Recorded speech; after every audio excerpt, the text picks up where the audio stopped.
You hear about tanks rolling through France in 1917, steel boxes that crushed wire, machines that crossed trenches, but nobody talks about what it was like inside. The heat, the fumes. The 8 men crammed into a metal coffin where temperatures hit 122 degrees Fahrenheit, where carbon monoxide from the engine mixed with cordite smoke from the guns, where you couldn't hear your commander screaming orders 3 feet away, where molten copper from enemy bullets sprayed through vision slits into your face. This is what life was really like for British tank crews at Cambrai. November 20th, 1917, northern France, and the truth is uglier than the propaganda ever showed. By mid-1917, the British Tank Corps was fighting for its existence. After Ypres, after the Somme, after watching their machines sink into Belgian mud, High Command wanted to scrap the whole program. Sergeant J.C. Allnat, a tank driver, said it straight. Officers in high places had the brains of children. They sent crews to certain death in terrain so bad that every member of the Tank Corps knew they shouldn't be there. But in August 1917, Brigadier General Hugh Ells and his Chief of Staff, Lieutenant Colonel J.F.C. Fuller, found their chance. Cambrai, a quiet sector, chalk downland, dry ground, the rolling terrain southwest of the town where tanks could actually move. Fuller conceived it as a raid. Ells wanted to prove his corps could fight. General Julian Byng, commanding 3rd Army, needed a victory after the horror of Passchendaele.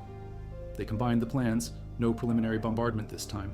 Complete surprise, 476 tanks, 1,000 guns, 8 infantry divisions, 5 cavalry divisions waiting to exploit the breakthrough. September through November 1917. 2 months of brutal training.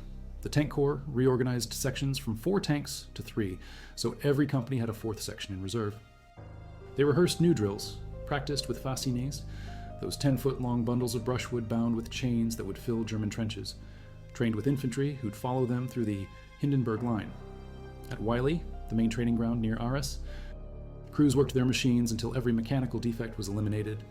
Battalion war diaries record it all. November 1st, C Battalion crews working on tanks, preparing as if for action. November 7th, 36 fastenings arrive.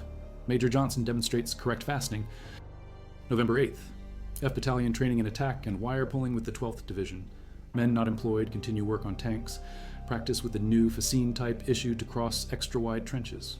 The German defenses at Cambrai weren't simple. 3 trench systems, concrete bunkers, machine gun nests in cellars, wire entanglements. The Hindenburg Line was the most sophisticated fortification on the Western Front, but Fuller's plan didn't rely on artillery to destroy it. The tanks would crush it. Infantry would follow. Surprise would carry them through.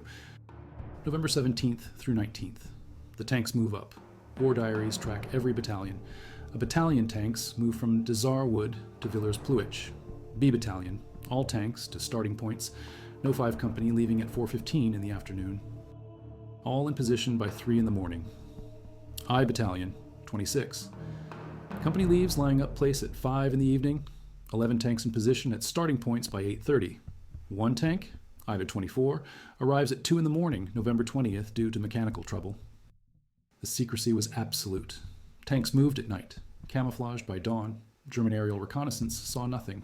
Cloudy weather grounded observation flights. By 5 in the morning, November 20th, nearly 500 tanks sat in a line stretching almost 6 miles along the British trenches. The crews waited, 8 men per tank. Males carried 2 quickfire 6-pounder guns with barrels shortened to avoid snagging on obstacles, plus 3 Lewis machine guns. Females carried 5 Lewis guns. Total crew, 1 commander. 1 driver at the front, controlling the engine and main brake. 1 second driver beside him, handling the clutch and gearbox. 2 gearsmen at the rear, 1 each side, controlling the massive secondary gearboxes that steered the tank. 2 gunners in the sponsons, 2 loaders, the Mark IV tank that carried them, 28 tons for males, 27 for females, 11 feet 8 inches wide, 8 feet tall, length 26 feet 5 inches, maximum armor 12 millimeters at the front, 8 millimeters on the sides, enough to stop rifle bullets, not enough to stop armor-piercing K bullets that Germany introduced mid-1917, not enough to stop field artillery. The 105 horsepower Daimler engine sat in the center of the crew compartment. No firewall, no separation. The heat from that engine turned the interior into a steel oven. Reports document internal temperatures reaching 50 degrees Celsius, 122 Fahrenheit. Higher near the engine itself. The noise was so great commanders had to scream at the top of their lungs to communicate. Most gave up and used hand signals. The ventilation was inadequate. Poisonous carbon monoxide from the engine mixed with fuel vapors and oil smoke. Chordate fumes from firing the guns. The atmosphere inside was contaminated with every substance that could choke or poison a man. Crews wore leather and chainmail masks to protect against splash and spalling. Splash was molten metal from bullets that hit the outside armor. Sprayed through gaps in rivets and bolts, burned exposed skin. Spalling was hot splinters of steel and paint flakes knocked off the inside when shells struck the exterior. Even with masks, injuries were constant.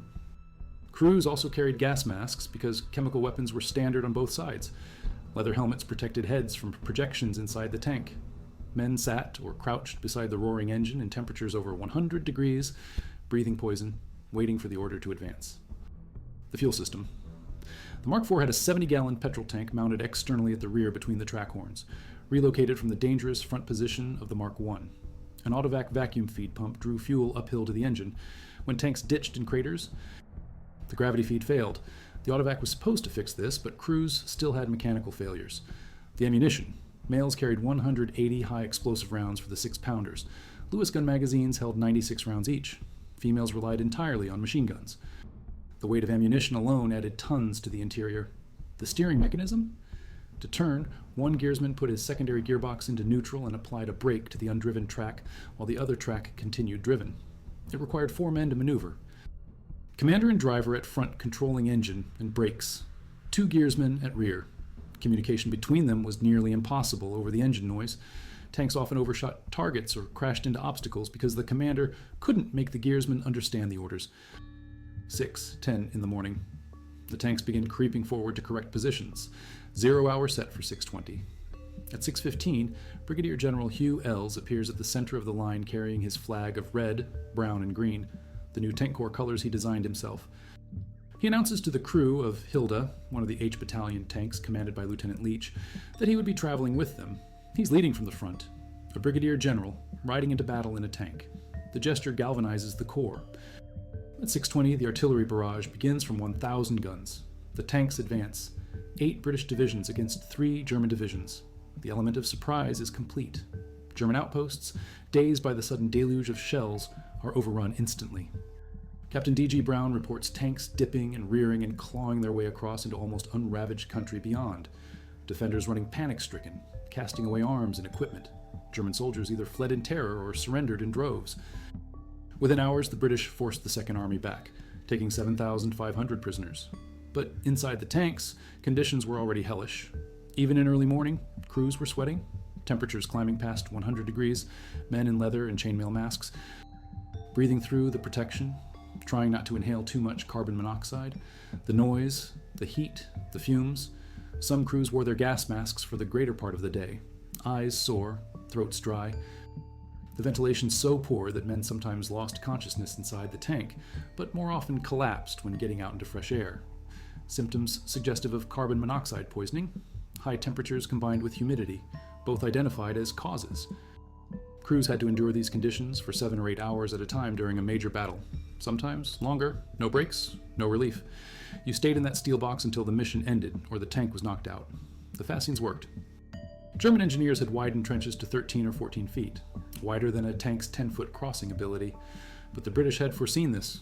At the moment a tank reached a wide trench, the crew released the securing straps. The 10-foot long, 4.5-foot diameter fascine rolled off the roof into the trench. The tank drove over, crossing terrain the Germans thought impassable. It was medieval engineering meeting industrial warfare. It worked. Down the whole line, tanks were dipping and rearing and clawing across the main German trenches, the Hindenburg support line, objectives falling one after another. By the end of the first day, British forces had advanced 6 miles, 4,000 casualties, light compared to Ypres, 11,105 German prisoners, 98 field guns and howitzers, 40 heavy guns, 456 machine guns, 74 trench mortars captured. But 179 tanks were lost on the first day, 65 knocked out by enemy fire, 71 suffering mechanical failure, 43 ditched or lost to other causes. The crews, 690 officers, and 3,500 men of the Tank Corps achieved the breakthrough. But 1/10 of the British casualties in the first 48 hours were Tank Corps men. By the second day, only about half the tanks were operational. Exhausted crews had to keep fighting. There were no reserves. As Lieutenant Colonel Fuller noted later, The battle came to a halt because there was not a single tank or a single infantry unit in reserve. Tank Commander Captain Daniel Hickey, in H-28, Hadrian Truro High No. 23 Company H Battalion, recorded the moment mid-battle when the autovac failed. The tank became a stationary target, German shells thudding all around. With tense faces, the crew watched the imperturbable second driver as he coolly and methodically put the autovac right, ignoring all the proffered advice to give it a good hard knock. To the adjurations to hurry up, or the tank would be blown to blazes, he replied with his habitual stutter. Why don't you mind your own bloody business? They got it working. Moved on. That was the reality. Mechanical failure under fire. Crews fixing problems while shells landed meters away. If you value documented tank warfare history like this, subscribe. It's the best way to support our work. Also, comment from which city you're hearing this from. This script is researched and factual, using sources from the Royal Tank Regiment's official Cambrai Day commemoration, published February 22nd, 2022, which details battalion war diaries and first-hand accounts. And the Tank Museum at Bovington's archived war diary entries from November 1917, specifically noting the daily preparations, mechanical issues, and crew experiences recorded by each battalion. These aren't generic sources. These are the actual battalion records. The orders issued to crews, the mechanical defects logged, the exact grid references where tanks assembled. Now back to the information. Flequières, the village at the center of the attack. This is where the advance stalled. Major Krebs commanded the German artillery units there. 108th Field Artillery Regiment, reinforced by 213th Field Artillery Regiment. They'd been specifically trained in anti-tank warfare after fighting French tanks in the Nivelle offensive earlier that year. The British 51st Highland Division advanced in Flesquières using different tactics than other divisions. Their commander, Major General Harper, used a local variation instead of the standard tank corps drill. Whether it was Harper's tactics or just bad luck, the Highlanders hit a specialist anti-tank unit. The Germans destroyed 16 tanks, German artillery firing at 500-meter range, field guns that could penetrate a tank's armor at that distance. No amount of infantry-tank cooperation could stop it. Tank D-51. Deborah. A Mark IV female, 12th Section, 12th Company, D Battalion, second wave of the attack, tasked with attacking the Hindenburg support line west of Flequières, commanded by 2nd Lieutenant Frank Heap, 8-man crew. Heap, a 25-year-old from Blackpool. Before the war, he'd won his scholarship to read history at Cambridge, where he was a sporting blue. He joined up in 1914, typical of young men from non-military backgrounds who saw the war as adventure. Cambrai was his first time in action with a tank. The other crew members: first driver, Lance Corporal George C. Foote, holder of the Distinguished Conduct Medal; gunners, William Galway, Joseph Cheverton, Frederick W. Tipping; Private W.I.G. Robinson, Lance Corporal David Marsden; one more crew member, identity unknown. Deborah had seen action before Cambrai. August 22nd, 1917 at Ypres. Then commanded by 2nd Lieutenant George Rannell MacDonald, hit by a shell on the track while waiting to go into action near Pole Capelle. MacDonald badly wounded, Marsden and Robinson both injured but able to remain on duty. After repairs at the base camp in Whaley, Deborah was ready, transferred to Heap's command. November 6th, tactical training with the 51st Highland Division. November 12th, battalion entrained at Beaumetz-les-Loges, arrived at Plateau Station the next day. November 17th, D trained at Vitry. Deborah driven to south edge of Havrincourt Wood, made ready for battle. November 20th, Deborah enters Flequières. The leading company of 153rd Brigade, following the tank, has to withdraw under sustained enemy fire. The ruins and cellars give perfect cover to snipers and machine gunners. The tank has difficulty locating them. Deborah fires into the ruins to suppress defenders. She makes it through the village. As she leaves the shelter of the last houses, she comes under fire from a German field gun. 5 direct hits. The shells explode inside the tank. 5 of the 8 crew killed instantly. The noise, the flash, the shrapnel flying in that enclosed space. Men sitting beside the engine. No protection. Metal fragments tearing through bodies. The heat from explosions adding to the already hellish temperatures. Heap tries to open the hatch. He's sickened by what he sees. No one inside could have survived. But he's wrong. 2 men are still alive. Marsden, injured again, and 1 other crew member. Heap leads them out. They face a hazardous journey back through enemy-held village. At one point, Heap comes face to face with a party of Germans. He threatens them with his revolver. They let him pass. He gets his 2 men back to British lines. He's awarded the Military Cross. The citation reads, "In Cambrai operations near Flequières on November 20th, 1917, he fought his tank with great gallantry and skill. leading the infantry on to 5 objectives. He proceeded through the village and engaged a battery of enemy field guns from which his tank received 5 direct hits, killing 4 of his crew. He succeeded in extricating his remaining crew and returning to our lines. The citation says 4 crew killed. Heap's own letter dated November 26th says 5. I'm having a bitter evening now, as 4 more of my men have also gone, all finer fellows than I shall ever be. Recent research confirmed 5 dead. Lance Corporal Foote, Gunner Galway, Gunner Cheverton, Gunner Tipping, Private Robinson, all buried side by side at Flesquieres Hill Cemetery. 4 headstones visible for decades. Robinson's death only confirmed through detailed research in 2010 when his family in America was finally contacted. His portrait acquired by email in the early hours of November 20th itself, 92 years after the battle. Heap survived. Marsden survived. 1 unknown crew member survived. Deborah lay in the street, hit again by British artillery, which damaged the front. The Germans towed her into a hole dug for a bunker, used her as a makeshift sniper post. After the war, she was buried in the cleanup, remained underground for 80 years until Felipe Gorzinski, a local hotel owner and great war enthusiast, heard a rumor from an elderly lady who remembered a tank being buried. November 1998. Survey conducted. Excavation began. 2 weeks later, Deborah saw light. The roof uncovered 15 feet below ground level. David Fletcher, curator of the British Tank Museum at Bovington, helped identify her. A photograph from William Heap, Frank's grandson, showing the tank in the aftermath of battle, matched the damage pattern. D-51 confirmed. Deborah. She's now in a purpose-built museum at Flesquieres, close to where her crew are buried. The only surviving British tank that saw action in the First World War. The other tanks at Flesquieres fared no better, almost 40 knocked out by German artillery in the vicinity. The myth of the lone gunner of Flesquieres, a single German officer destroying tanks, ignores the fact that British tanks were opposed by a specialist anti-tank unit with experience and training. The Germans abandoned Flesquieres during the night of November 20th, but the damage was done. The advance had been checked. To the west, 62nd West Riding Division swept through Havrincourt and Graincourt, reaching woods on Bourlon Ridge. 36th Division reached the Battle of Cambrai road, but Flesquieres held long enough to disrupt the momentum. 180 tanks out of action after the first day. 65 destroyed, 71 mechanical failure, 43 ditched. The ones still operational had exhausted crews, men who'd been inside those steel ovens for 8 hours or more. Breathing poison, sweating in temperatures exceeding 120 degrees, dealing with the noise, the fumes, the constant threat of shells and bullets penetrating the thin armor. Second day, November 21st, only half the tanks operational. The pace of advance greatly slowed. German reinforcements arriving. By November 23rd, German command felt the British breakthrough had been prevented. 20 divisions assembled in the Cambrai area. They began planning a counterstroke. The British now held a salient roughly 7 miles by 6 miles, front along the crest of Bourlon Ridge. November 27th. Final British effort, 62nd Division aided by 30 tanks.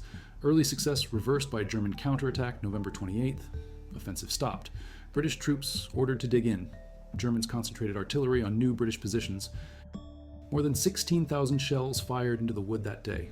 November 30th. German Second Army under General Georg von der Marwitz launched counterattack. 20 divisions against the flanks of the British salient. They deployed Hutier infiltration tactics. Short, intense shelling followed by rapid assault. Leading elements attacking in groups rather than waves, bypassing strong opposition. In the north, the attack was parried. In the south, it broke through. Disaster averted only by the Guards Division counterattack and later a tank brigade. December 5th. British driven back almost to original positions. Tank corps losses from November 20th to December 1st. 1,068 officers and men killed, wounded, or missing. 112 tanks destroyed by shell fire. 64 mechanically defective beyond local repair. The battle had left men and equipment exhausted. Composite companies cobbled together to mount further attacks with new infantry brought forward from reserves. But there were no fresh tank crews. The ones who survived kept fighting. Total casualties both sides. Over 80,000. Germans suffered 54,720 casualties. 8,817 killed and died of wounds. 22,931 wounded. 22,972 missing and prisoners. The British recorded 45,000 casualties. More than 12,000 British and Commonwealth servicemen died during the 17 days. The Cambrai Memorial bears names of more than 7,000 British and South African servicemen who died but have no known graves. Flesquieres Hill British Cemetery, 900 servicemen buried, 1/3 unidentified, Hermes Hill British Cemetery, 1,000 servicemen buried. Oroville Wood Cemetery, 200 servicemen. The Chinese Labor Corps played a vital supporting role, maintaining the tanks. Without them, the machines wouldn't have functioned. They changed sprockets, overhauled engines, fixed tracks, loaded ammunition, performed the brutal physical labor that kept 476 tanks operational long enough to reach the starting line. Their contribution is rarely mentioned, but the war diaries record them. Supply tank crews and officers of other battalions being rationed by C Battalion. Personnel bathed at Blangy. The small details that show the massive support structure required to put tanks in the field. For every crew of 8 fighting, dozens more worked behind the lines. The men who served in those tanks, who were they? Records show they came from everywhere. Yorkshire and Scotland, Newfoundland and India, cities and farms, working class and university educated, Frank Heap from Blackpool, Cambridge graduate, George Foote from North London, and Great Missenden, Buckinghamshire, awarded the Distinguished Conduct Medal for previous actions. Frederick Tipping from Nottingham, Joseph Cheverton, family at Cambridge, William Galway, family in Belfast, Walter Robinson from America, David Marsden from Cumbria. These weren't professional soldiers, they were volunteers. Men who joined the Tank Corps because they believed in the new weapon, or because they wanted to avoid the trenches, or because they thought adventure meant something different than what they found inside a Mark IV tank, where you couldn't breathe and couldn't hear and couldn't see, and the metal walls radiated heat like a furnace, and enemy shells could turn you into shredded meat in seconds. Training prepared them for tactics, not for the reality, not for 7 hours inside that steel box, not for the carbon monoxide headaches that made you dizzy and nauseous, not for the moment when a bullet hit near the vision slit and molten copper sprayed across your leather and chainmail mask, not for the deafening, grinding, shrieking noise of the engine and tracks and guns all firing in that enclosed space, not for watching your commander's lips move 3 feet away and not being able to hear a single word, not for the fascine release failing and having to climb out under fire to cut it loose manually, not for mechanical breakdown in no man's land with German artillery finding the range, not for ditching in a crater and realizing the tank was stuck and you had to abandon it and run back across open ground while machine guns tracked you. Not for any of it. You learned by surviving, or you didn't survive. The crews developed affection for their machines. Each tank had its own personality, its own quirks. Crews were reluctant to transfer to another tank if theirs was badly damaged. They knew their machine, knew which gear stuck, knew how the steering pulled left, knew the hot spots in the engine compartment, knew which rivets leaked when it rained, knew the sound the engine made just before it overheated. That knowledge kept them alive. Moving to a different tank meant learning everything again. Most crews would rather repair their own machine than take a replacement. The tanks had names. Males got male names. Females got female names. Hilda, Hadrian, Deborah, Flirt. The names made them real, made them more than machines. When a tank was destroyed, it wasn't just equipment lost. It was a crew's home, their protection, their weapon, their companion through hell. Losing a tank felt personal. Communication between tanks? Impossible. No radios in Mark IVs. Crews used colored flares, different colors for different messages, or carrier pigeons. Actual birds carried in cages inside the tank, released with messages tied to their legs. The pigeons had to navigate through artillery barrages and machine gun fire to reach headquarters, and many didn't make it. Flares worked better but revealed the tank's position to enemy artillery. Either way, coordination between tanks during battle was nearly impossible. Each crew fought independently, made their own decisions, lived or died based on their own skill and luck.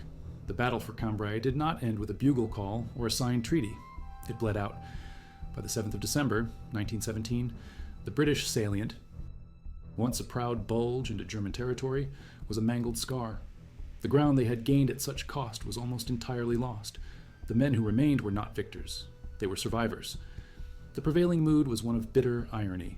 For one day, for a few glorious hours on November 20th, they had seen the future. They had broken the unbreakable line. And then, it had all turned to mud and ashes. In London, church bells had rung to celebrate the victory. A premature, hollow sound that now mocked the men huddled in the frozen trenches near Flequières. The tank corps was shattered. Of the 476 tanks that had assembled in the dawn mist, fewer than a third were still operational in any sense. The rest were skeletons of scorched and twisted steel, littering the battlefield from Havrincourt to Bourlon Wood. They sat ditched in trenches, their fascines still clinging to their roofs like absurd wooden crowns. They lay blackened and silent, punctured by the field guns that had waited for them at Flequières. They sat abandoned where their engines had seized or their tracks had snapped. The salvage operations were a nightmare. Under the constant threat of German artillery, recovery teams worked through the frozen nights, trying to haul 28-ton behemoths back from no man's land. The Chinese Labor Corps, the unsung heroes of the battle's preparation, were now its undertakers, their immense physical efforts now directed at dissecting the dead machines for spare parts. Every salvaged gearbox, every intact sponson ace, every usable roller was a small for desperate victory and a much larger defeat. For the crews, the physical ordeal was matched only by the psychological one. The men who had endured 8 or 10 coerced 12 hours inside the metal coffins now had to live with the memory. They spoke of tank sickness, a condition born of the unique hell of the Mark IV's interior. The relentless, deafening noise left many with a permanent ringing in their ears. The carbon monoxide fumes had done more than cause headaches and nausea. They had starved brains of oxygen, leaving men feeling slow, confused, disoriented for days. Their bodies were covered in bruises from being thrown against the steel walls, burns from the hot engine and spent shell casings, and the telltale blue-black powder burns of splash, where molten bullet fragments had found their way through vision slits. Sleep offered little escape. Men dreamed of the grinding tracks, the shriek of metal, the sudden, violent concussion of a direct hit. They woke up in a cold sweat, the phantom smell of cordite and petrol in their nostrils. The debate began almost immediately. Was Cambrai a success or failure? To the men on the ground, the answer was obvious. You do not lose the ground you bled for and call it a victory. But to the strategists, men like Fuller and Els, the picture was more complex. They argued that the first day proved their theory. The tank, used en masse and with surprise, could break the trench deadlock. It was not the concept that had failed, but the execution of what came after. There were no reserves. The infantry divisions were exhausted. The cavalry, intended to pour through the gap and exploit the breakthrough, proved utterly ineffective in the face of machine gun fire. They were an anachronism on a battlefield now dominated by the internal combustion engine. The tank corps had kicked the door down, but there was no one ready to charge through it. The failure, they insisted, was a failure of all arms coordination, not a failure of the tank itself. The German High Command, meanwhile, was conducting its own, much more urgent, analysis. The initial shock of November 20th had sent a wave of panic through their ranks.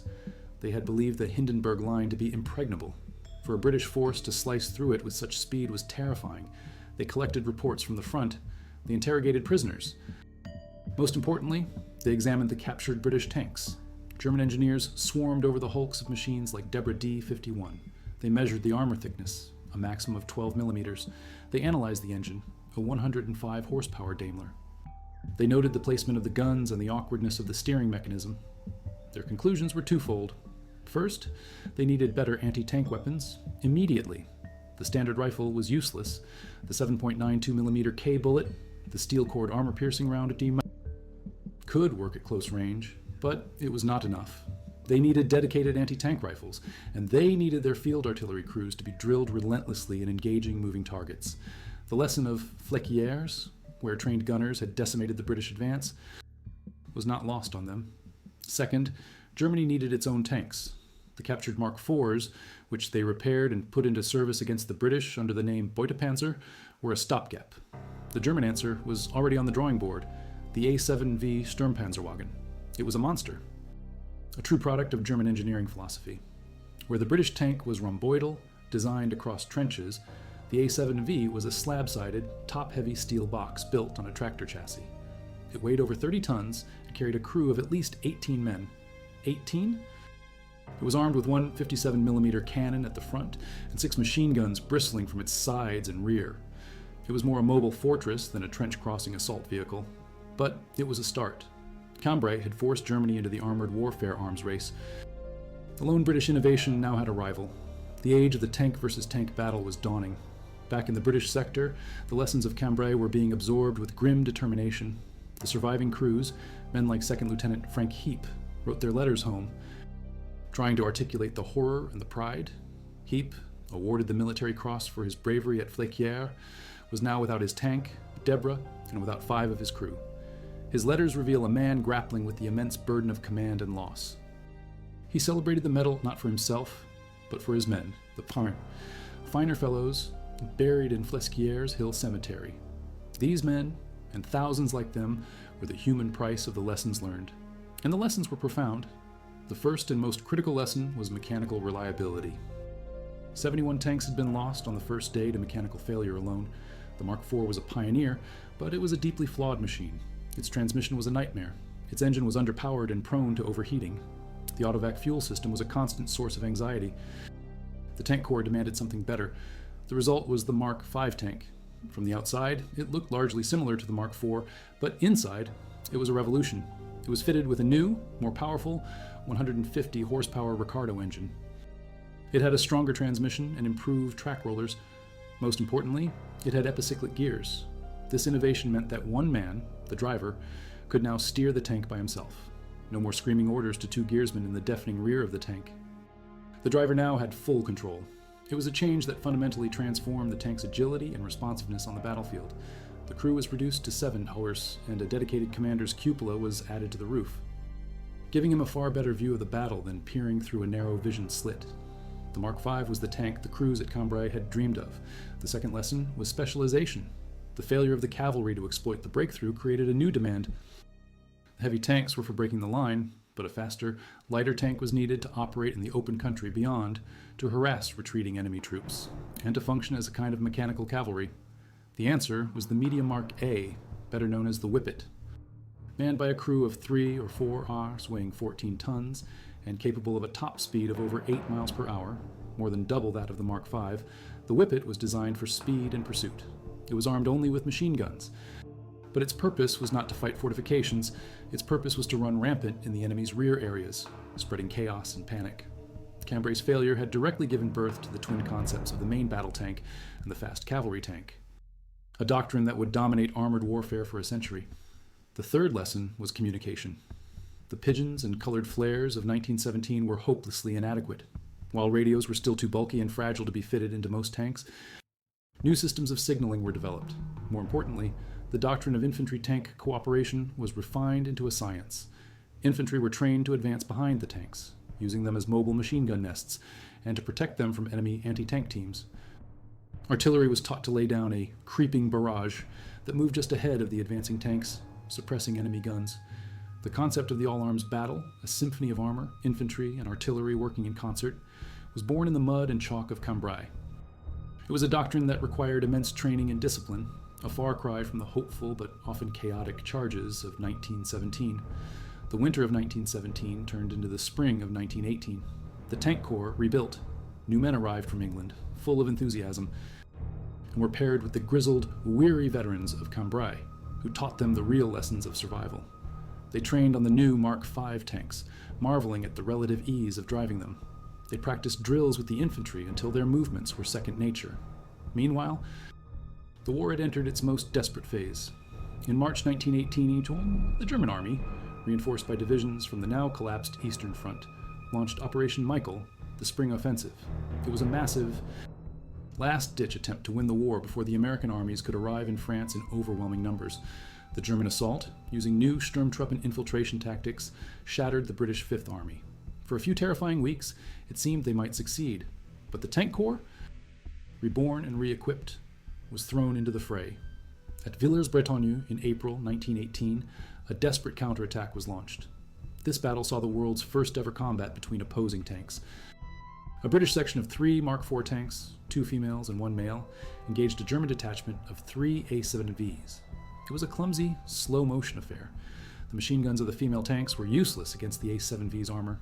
The German tank disabled both females, but the British male tank, commanded by Lieutenant Frank Mitchell, engaged the lead A-7V with its 6-pounder guns.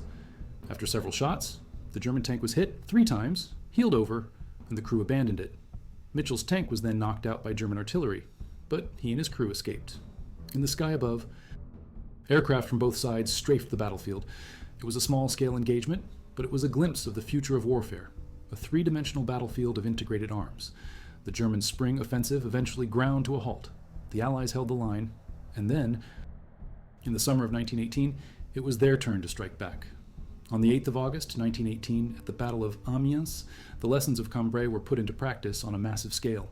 Over 500 British tanks, the vast majority of them new Mark Vs, spearheaded the attack alongside Australian and Canadian divisions.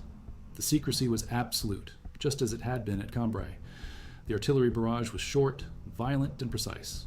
The tanks advanced out of the morning mist, with infantry swarming alongside them. Whippet tanks raced ahead. breaking into the German rear, overrunning artillery batteries and headquarters. The coordination was seamless. The German lines, still configured to fight a static trench war, collapsed completely.